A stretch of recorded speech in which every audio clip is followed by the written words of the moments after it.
Bonjour et bienvenue dans cette initiation à Semantic Kernel et aux agents et assistants IA en C#.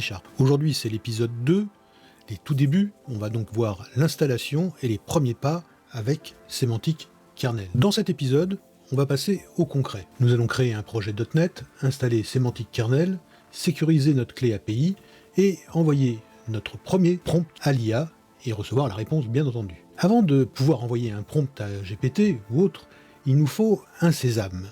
Il nous faut la clé API obtenue auprès d'OpenAI, quand on travaille avec OpenAI, puisque c'est le LLM que je vais utiliser ici.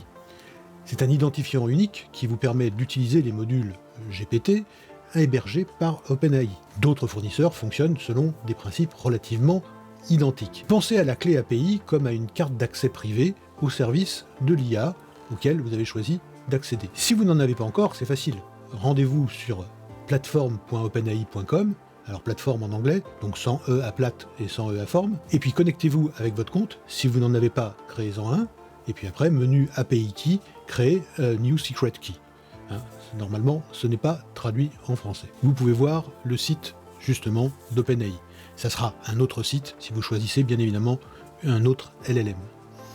Donc, important, c'est de créer la clé, mais la clé, en tout cas chez OpenAI, on peut créer une clé gratuitement une fois qu'on s'est logué, donc avec le login qui est ici, on se log, ou on signe up pour créer un nouveau compte, et après on va pouvoir créer une clé d'API. Mais sachez qu'elle ne fonctionnera pas si vous n'avez pas un moyen de paiement actif sur votre compte. Pas de carte bancaire est égal à erreur 401, donc ça veut dire que c'est non autorisé parce que la facturation n'est pas enclenchée ni active. Il n'existe pas de clé gratuite, ni de clé en mode test. Cela est visiblement d'ailleurs la norme pour ce type de service, quel que soit le fournisseur.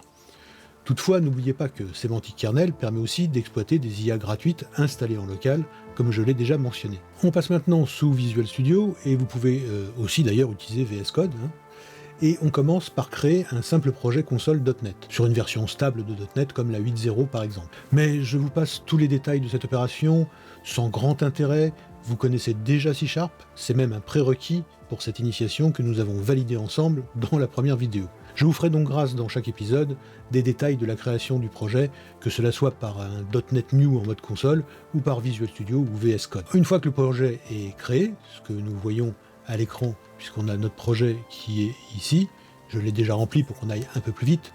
De la même façon, vous n'avez pas envie de me voir taper pendant des heures, donc on va aller assez vite en évitant cette phase-là. Une fois qu'il a été créé, il faut ajouter bien sûr les packages de Semantic Kernel. Donc on va dans les dépendances du projet, on va gérer les packages nuggets, et là vous allez voir parmi tous ceux qui sont installés, on se fiche un peu du reste. C'est celui-ci qui compte, c'est Microsoft Semantic Kernel, il faut absolument l'installer. Là ici on a le connecteur à OpenAI, mais je crois que dans les dernières versions on n'est même pas obligé de l'installer, il doit être contenu dans le package Semantic Kernel. Donc c'est la première fois que je vous fais voir ça. Les prochaines fois, bien évidemment, je ne vous le ferai pas voir, encore une fois par souci d'efficacité pour qu'on gagne du temps. Ni la création des projets, ni l'ajout de Semantic Kernel, mais ça, il faudra le faire systématiquement.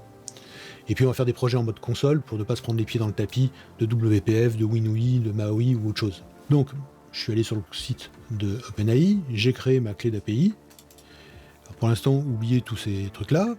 On va voir, mais parmi les choses qu'il y a besoin de rentrer le nom du modèle qu'on va utiliser. Donc chez OpenAI, je vais utiliser ce modèle-là et non pas GPT-4 ou GPT-5, parce que ça coûte beaucoup moins cher et pour ce qu'on va faire là, ça sera bien suffisant.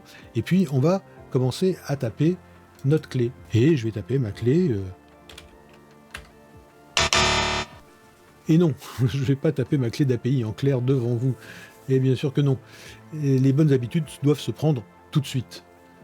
Jamais de clé directement dans le code, ni dans un fichier texte dans votre solution, parce qu'il pourrait se trouver être versionné par Git par exemple, sans que vous le vouliez, et ça serait assez fâcheux de divulguer, et c'est arrivé à des personnes, et ça a été assez fâcheux. N'oubliez pas que derrière cette clé, donc, il y a une carte bancaire qui permet de facturer, et si quelqu'un s'en sert pour faire des tas de choses pendant que vous ne vous en apercevez pas, ça risque de vous coûter une véritable fortune. Donc une clé, c'est quelque chose de très précieux.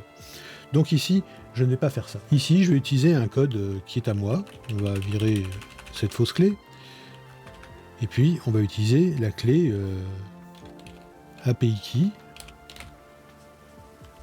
une variable. et qui est une variable qui vient d'où? Qui vient de ce que j'ai mis dans cette région ici.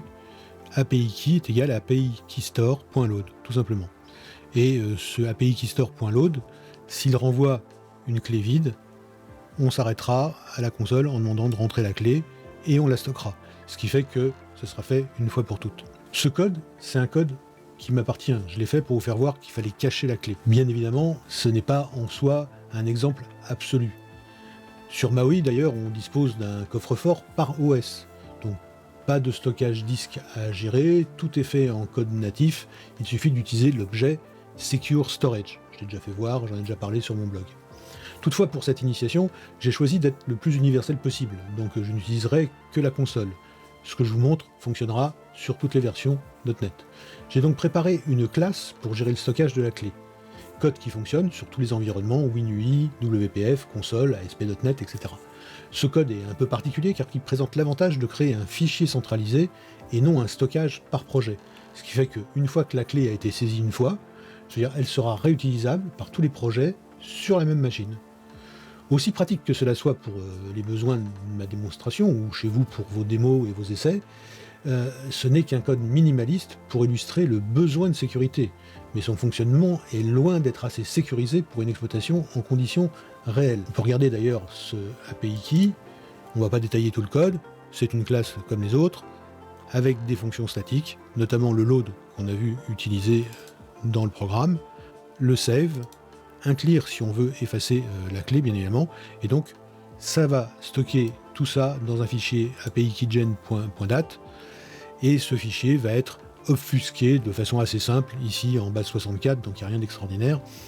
C'est pour ça que je vous dis que ce n'est pas suffisamment sécurisé pour une utilisation en milieu professionnel. C'est juste pour des démos ou pour des tests. Si on revient maintenant à notre projet, et qu'on regarde les premières lignes, faisons abstraction donc de cette clé et de son stockage, on voit ici ces 3 lignes qui sont les plus importantes dans le projet pour l'instant. C'est celles qui permettent de créer le kernel, le fameux kernel. Donc on le voit à ces quelques lignes, Semantic Kernel reprend le principe désormais classique chez Microsoft d'un builder auquel on ajoute des personnalisations éventuelles et qu'on construit à la fin avec un builder.build. L'objet obtenu, ici s'appelle kernel, donnera accès à Semantic Kernel qui appellera OpenAI pour obtenir le modèle que j'ai fixé, donc le GPT-3.5 Turbo 11.6, en utilisant la clé d'API obtenue par le code que j'ai montré à l'étape précédente. La clé ne sera donc jamais visible. Même moi qui tourne cette vidéo, je ne risque pas de vous la montrer par erreur. Quant au modèle d'IA, il dépend de ce qui est ciblé et de ce qu'elle offre.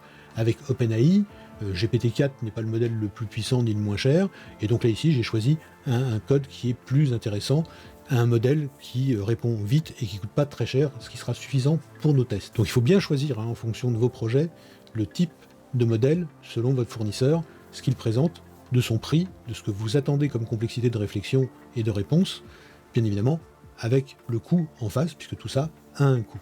Donc ici c'est GPT-3.5 Turbo 11.60, beaucoup moins cher et bien suffisant pour les tâches qu'il y a à faire.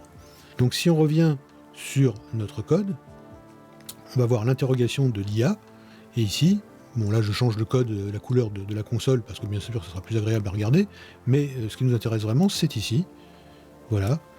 Donc on va prendre le result, est égal à kernel.invoke prompt async, et on lui tape directement le prompt qui est ici, donne-moi 3 raisons d'utiliser Semantic Kernel avec .NET. Alors c'est un await, parce que bien évidemment on est en async, donc sinon ça va pas bien marcher, et c'est tout ce qu'on a besoin de rentrer. Et puis on va écrire le résultat à l'écran, et on va le voir sur la console. Là, on va lancer directement le programme, et on va tout de suite s'apercevoir du résultat et de comment ça marche. Donc là, il a été compilé, la console est lancée en mode debug, il interroge le modèle d'IA, et vous voyez la réponse en vert, puisque j'ai changé la couleur de la console, on voit, il nous dit que 3 raisons qui permettent de dire pourquoi il faut utiliser tout ça. Donc amélioration des performances, facilité d'intégration, amélioration de la qualité des résultats, etc. Alors bien évidemment, ici, il y a eu un aller-retour, c'est pas du fake. J'utilise vraiment ma clé API, on est connecté à OpenAI, on a eu une réponse à une question qui est posée en clair dans notre programme. Donc voilà, on peut envoyer notre prompt et lire le résultat. Alors, je vous entends déjà, tout ça pour faire un début de chat, et encore, il faudrait aussi mémoriser la conversation, ce qui n'est pas le fait ici. C'est peut-être un peu décevant, mais patience. il faut bien un début, et surtout vérifier que vous pouvez vous connecter au service et transmettre des prompts. Ça va se compliquer, ne vous tourmentez pas. Alors, dans cet épisode qui est terminé, nous avons posé les bases. Installation de sémantique kernel, la création du projet C#, vous savez le faire, test d'un premier appel, on a pu le voir avec le résultat, et sécurisation de notre clé API, même rudimentaire, mais ce qui était une façon de rappeler l'importance de le faire. Bien entendu, sémantique kernel ne sert pas à remplacer un chat avec GPT, on pourrait le faire éventuellement, mais cela n'a guère d'intérêt, surtout sous une forme aussi simple que celle qu'on vient de voir. Nous allons voir dans la suite des épisodes qu'on peut aller bien plus loin. Mais avant de nous jeter sur plus complexe, dans le prochain épisode, nous allons explorer en détail ce qu'est un kernel dans sémantique kernel. Vous découvrirez ses composants internes, comment l'instancier dans un projet C# et comment y connecter vos propres fonctions, ce qui est un mécanisme essentiel qui nous fera quitter sans ambiguïté le monde des simples chats. C'est une étape clé pour comprendre le fonctionnement du framework, donc à tout de suite dans l'épisode 3.